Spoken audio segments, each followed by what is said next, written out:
اپنے معاملات اللہ کے سپرد کیا کریں۔ لیکن ان سب کے باوجود اگر مشکلات آ جاتی ہیں تو کوئی بات نہیں، مشکلیں آزمائشیں یہ اللہ کی طرف سے نبیوں کو آئی ہیں۔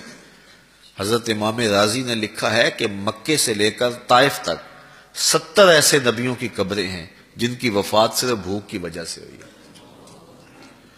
تو ہم ایک دن کا فاقہ آ جائے، تھوڑا سا کاروبار نرم ہو جائے تو بابوں کے پاس بھاگ کے اللہ کے ساتھ شریک ٹھہرانے لگ جاتے ہیں۔ کیوں؟ کس وجہ سے؟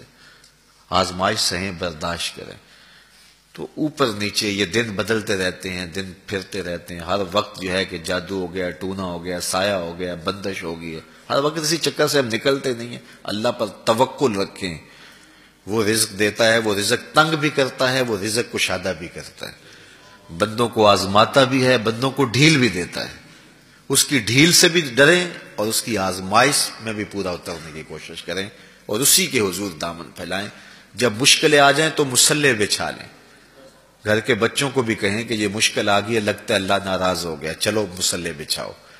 اگر بیٹیاں بھی نماز پڑھ رہی ہوں، نوافل ادا کر کے رب کے حضور دعا مانگ رہی ہوں، بیٹے بھی دعا مانگ رہے ہوں، چھوٹے چھوٹے بچے بھی دعا مانگ رہے ہوں، تو کیا اللہ خالی موڑ دے گا؟ تو زیادہ سے زیادہ نیک مجالس کے اندر شامل ہو جائیں۔ تو بالخصوص میں اپنے پیر بھائیوں کو پابند کرتا ہوں کہ آپ اپنے گھروں میں بھی پابند کریں، کسی بابے کے پاس نہ جائیں۔ یہ بڑے گندے لوگ ہیں، یہ سامنے اب چیزیں آ رہی ہیں، بڑے گندے اور غلیظ قسم کے لوگ ہیں، ان کی نظروں میں غلاظت بھری ہوئی ہے، اور جو ہے وہ لوگوں کے ہجوم سے کبھی متاثر نہ ہوں کہ فلاں وہاں سے اتنے لوگ جا رہے ہیں۔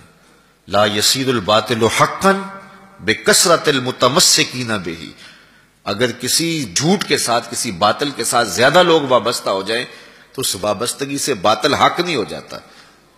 لوگ کہتے ہیں جی اتنے لوگ آ رہے ہیں، کچھ ہے تو آ رہے ہیں، تو جو بت خانے میں جا رہے ہیں اتنے لوگ تو کچھ ہیں تو جا رہے ہیں، کیا مطلب یہ کوئی اب معیار ہے؟ تو جوہلا کا جمع ہونا، جوہلا کا کہیں جانا، یہ معیار نہیں ہے۔ معیار جو اللہ رسول نے دیا ہے ہمارے نزدیک بس وہی ہے۔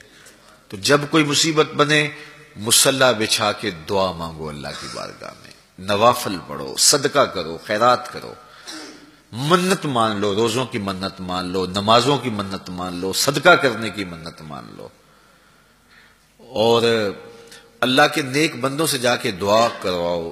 غریبوں میں آپ رزق بانٹو، اس سے برکت ہوگی، اس سے پریشانیاں دور ہوں گی۔ رزق کم ہو گیا ہے تو غریبوں کو دو، لگتا ہے غریبوں کو دو گے تو اور کم ہوگا، نہیں، جب دو گے تو اللہ کے سچے وعدے آپ کو نصیب ہوں گے اور آپ کو برکت نصیب ہوگی، اس کے راہ میں دینے سے کم نہیں ہوتا ہے۔ اس لیے میں خاص طور پہ یہ باتیں اس لیے کر رہا ہوں کہ ان دنوں کے اندر بہت زیادہ جو ہے وہ اس طرح کے لوگ ہیں اور مختلف جو ہے وہ چینلز کے اوپر ان کو سامنے لایا جا رہا ہے، تو ان لوگوں سے اپنے دامن کو چھڑائیں اور صالحین کی صحبت کو اختیار کریں۔ صالحین کی صحبت سے آپ کو نور ملے گا، روشنی ملے گی۔ آزمائش ٹل جاتی ہے تو پھر بھی، ورنہ اس میں استقامت کی توفیق مانگیں، چونکہ جو بلا پر صبر کرتا ہے اسے بھی اجر دیا جائے گا۔ صحیح حدیث میں آتا ہے کہ اہل بلا کو قیامت کے دن جو صلہ دیا جائے گا تو دوسرے لوگ آرزو کریں گے کاش ہمارے جسم کو لوہے کی کینچیوں سے کاٹ دیا جاتا۔ تو یہ جو تکلیفیں آتی ہیں یہ گناہ اس سے جڑتے ہیں، اس سے درجے بلند ہوتے ہیں، اس سے اللہ کی قربت نصیب ہوتی ہے۔ تو مصیبت آئی تو بابے کے پاس بھاگ گئے، جو فاسق اور فاجر اور مشرکانہ عقائد رکھتا ہے اس کے پاس بھاگ گئے، تو پھر ایک مصیبت بھی صحیح اور ایک اپنا ایمان بھی اجاڑا۔ اس لیے اس مصیبت سے جو باطنی فوائد ملیں گے، جو روحانی مرتبے بلند ہوں گے، ان کو حاصل کریں۔ تو غیرت کے ساتھ جینے کا ڈھب ہم سیکھیں، مت ایسے لوگوں کے پاس جائیں۔ اللہ آپ کو مجھے اپنی رحمتوں کے سائے میں رکھے۔